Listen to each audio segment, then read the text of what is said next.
The criminals who just captured your ship are about to offer you a better deal than your king ever has. It's 1719. You're face down on a deck in the Caribbean, waiting to be robbed. Probably worse. Instead, a man in a crimson waistcoat hands you paperwork, a contract, and its terms are about to break your brain. Sign it, and you get things no honest sailor on Earth has. A vote on where the ship goes next. An equal share of everything it takes. And this is real. An insurance policy. Lose an arm on the job, and the company pays out. In 1719. From pirates. So here's the deal. For the next 13 minutes, you're going to climb this ladder for real. Powder monkey, deckhand, gunner, quartermaster, captain. At every rank you'll see the pay, the perks, and the odds of dying horribly. And you'll decide if you'd sign. Fair warning, the view from the top includes a rope. But to understand why anyone signed, look at the job you'd be leaving. Because in 1719, the most feared employer on the ocean isn't flying a black flag, it's flying the king's. The Royal Navy can legally kidnap you. Press gangs sweep the ports, grab men outside taverns, and wake them up at sea. Pay? 24 shillings a month, a rate frozen since 1653, often paid years late, in paper tickets you sell at a loss just to eat. Discipline is whatever the captain's mood says it is. Now, read the pirate contract again. They're called the Articles, and every crew wrote their own and signed them, sometimes on a Bible, sometimes on an axe. Captain Bartholomew Roberts' crew put Rule 1 in writing. Every man has a vote in affairs of moment. Equal say, equal fresh food. Keep reading, and it gets weirder. Roberts' articles ban gambling for money on board. Lights out at 8 p.m. After that, drinking happens on the open deck, like teenagers on a school night. And the ship's musicians, yes, pirate ships had a band, are guaranteed Sundays off. Less floating anarchy, more startlingly well-run workplace. Here's the part that gets me. Economist Peter Leeson went through these documents and published his findings in an academic paper genuinely titled An Arg Key. His conclusion: pirate crews were running working democracy. Elected leaders, checks on power, written constitutions, decades before America or France worked up the nerve. The criminals got there first because they needed it to actually work. You sign. Welcome to the bottom rung, powder monkey. You're the youngest thing on this ship, and your job is simple. When the cannons roar, you run gunpowder from the magazine below to the gun crews above. Through the dark, past open flames, carrying an armful of explosives. Your pay grade, half a share. The boys' rate. But half a share of one good prize still beats a year of honest wages. And here's the stranger perk. When pirates took a ship, its sailors often asked to join. That's how crowded the bottom of this ladder was. The worst job in piracy had volunteers. Then comes your first real fight, and the romance evaporates. Below decks is black smoke, sparks, and men screaming ranges. One stray ember near your cargo, and you're a firework. Boys did this in the Royal Navy too. Same job, same danger. Except nobody there voted, and nobody owed them a share. Survive a few voyages, learn the ropes. Literally, there are miles of them, and you stop being the kid who carries things. You're ready for the deck. Rank up. Deckhand. One full share now. Same as almost every man aboard. And that flat pay scale is the whole revolution in 4 words. Then your first pleasant shock. The work is lighter than your old merchant job. A merchant ship this size sailed with maybe 15 men. Pirates pack in 80. Same ropes, 5 times the hands. The unpleasant shocks are the classics. Ship's biscuit with weevils baked in for texture.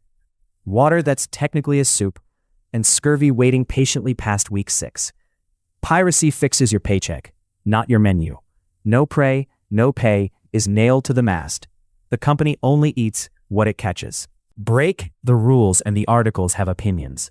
Steal from your own crew and you're marooned, dropped on a sandbar with a bottle of water, a pistol, and 1 shot.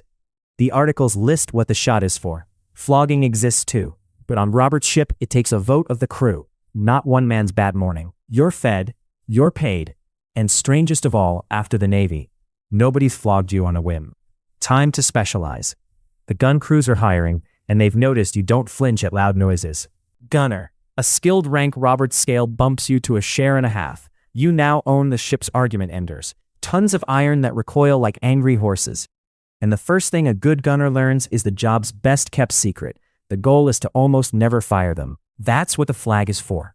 The Jolly Roger isn't decoration. It's a logo that says surrender and live, resist and don't.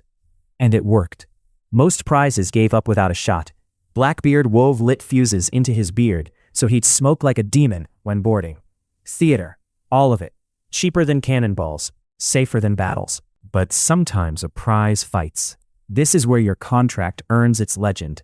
Lose a limb in the company's service, and Roberts' articles pay you 800 pieces of 8 from the common stock. Roughly 12 years of Navy wages, on the spot. Earlier Buccaneer codes priced it limb by limb. 600 for a right arm, 500 for a left, 100 for an eye. Sit with that. On land, a maimed sailor begged. Out here, the men's society called Monsters wrote disability cover into their founding documents. Because a crew that knows it'll be caught if it falls fights harder. Cold logic, warm result. You keep both arms, as it happens. And the crew keeps noticing you. Quartermaster. Forget the movies. This is the real second throne. And half the time, it's the first. The crew elects you specifically to keep the captain honest. You control the food. You divide every coin of plunder. You keep the books. Disputes come to you before they become knife fights. Historian's term for the job. Trustee for the whole company. The captain can point the ship at a target. You run everything else, every ordinary day. Punishments? Voted by the crew, delivered through you. Duels? You escort both idiots ashore and referee at 10 paces. Your pay? 2 full shares, same as the captain. And when the system truly flexes, it's glorious. November 1718. Captain Charles Vane spots a French man-of-war and decides not to fight it. Sensible? Maybe. But his crew smells cowardice, and the articles are loaded. A show of hands, 1 vote, and Vane, feared across the entire Caribbean, is out. Fired. And who do they elect instead? His quartermaster, John Rackham, Calico Jack, the man in the flowered cotton jacket. That's the ladder working exactly as designed. The number 2, chosen by the workers, replaces the boss overnight. No mutiny, no bloodshed. Minutes were practically taken. Vane gets a small boat and an awkward goodbye. So, quartermaster is objectively the best seat on the ship. Captain's pay, real power, and none of the noose first-in-line fame. Naturally, you want the hat anyway. Humans are like this. Captain, kill the myth first. You are not a floating tyrant. Your absolute authority exists in battle and chase, the moments when arguing gets everyone killed. Everywhere else, you're an elected official on a very sharp performance plan. The crew that voted you in can vote you out by Tuesday. The perks are honestly insulting. 2 shares, same as your quartermaster. A grand cabin that on many pirate ships isn't even private. Crewmen wander in, borrow your dishes, drink your punch, and the articles say that's fine. You get the biggest hat, the best coat, and responsibility for every soul aboard. So who takes this job? Meet the man who was born for it against his will. June 1719. Bartholomew Roberts, a 37-year-old Welsh navigator, is captured and forced to join a pirate crew. He hates it. 6 weeks later, the captain dies. The crew holds an election, and they pick the new guy, the prisoner. Best hiring decision in pirate history. Roberts proceeds to take over 400 ships in 3 years, the most successful pirate of the entire Golden Age. He does it dressed like a duke, crimson damask waistcoat, red feather, gold chain with a diamond cross. He drinks tea, not rum. The Navy's frozen wages built their own nemesis, and he is Welsh, fabulous, and unstoppable. Now the bill. Fame at this rank is a targeting system. November 1718, Ocracoke Inlet. The Royal Navy corners Blackbeard himself. It takes 5 gunshots and some 20 sword wounds to bring him down. The Navy counted. His head sails home, hanging from the bowsprit. Months earlier, he'd held the whole city of Charleston hostage, and his ransom demand was a chest of medicine. Roberts sees exactly where the ladder ends and tells his crew his wish. If he falls, put him over the side. February 1722, off West Africa. A Navy warship catches them, and grapeshot takes him at the throat in the opening minutes. Under fire, his men stop and bury him at sea in all his finery. exactly as promised. 52 of his crew hang together afterward. The largest pirate trial ever held. That's one exit from the top of the ladder, and it's the popular one. But there are exactly 2 others, and you should know both before you tell me whether you'd still sign. Exit 2. Vanish Rich. September 1695.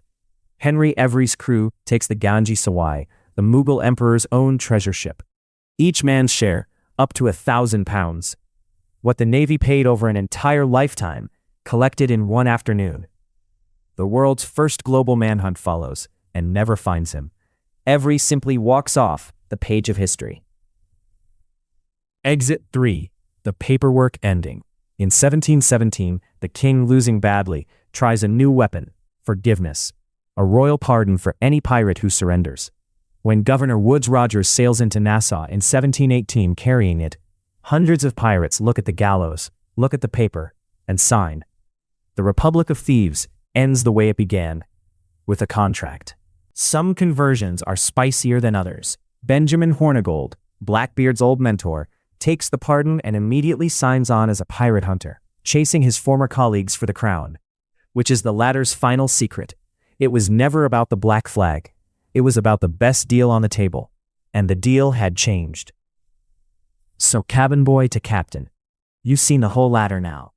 The vote, the equal shares, the insurance, the ballot box mutiny, the rope at the top. Maybe you take the pardon at Quartermaster and retire smug and solvent. But knowing you, you'd have held out for the feathered hat. Because here's the reframe the movies never give you. The pirate ship wasn't the absence of rules. It was more rules, better designed, written by the men who had to live under them. Ordinary sailors, the most disposable people of their century, built elected leadership, equal pay, and injury insurance on a stolen ship, because no kingdom on earth would sell it to them. That contract from minute one was never really about robbery. It was the workers' revolution a century early, wearing an eye patch. The king called them the enemies of all mankind, and paid his own sailors 24 shillings a month, eventually. You can see why the paperwork looked good. And if a criminal's job contract from 1719 just beat the king's, wait till you hear what your own ancestors did every single night. Everyone used to sleep twice a night with a secret waking hour in the middle, and then the whole world just forgot. That story is on your screen right now.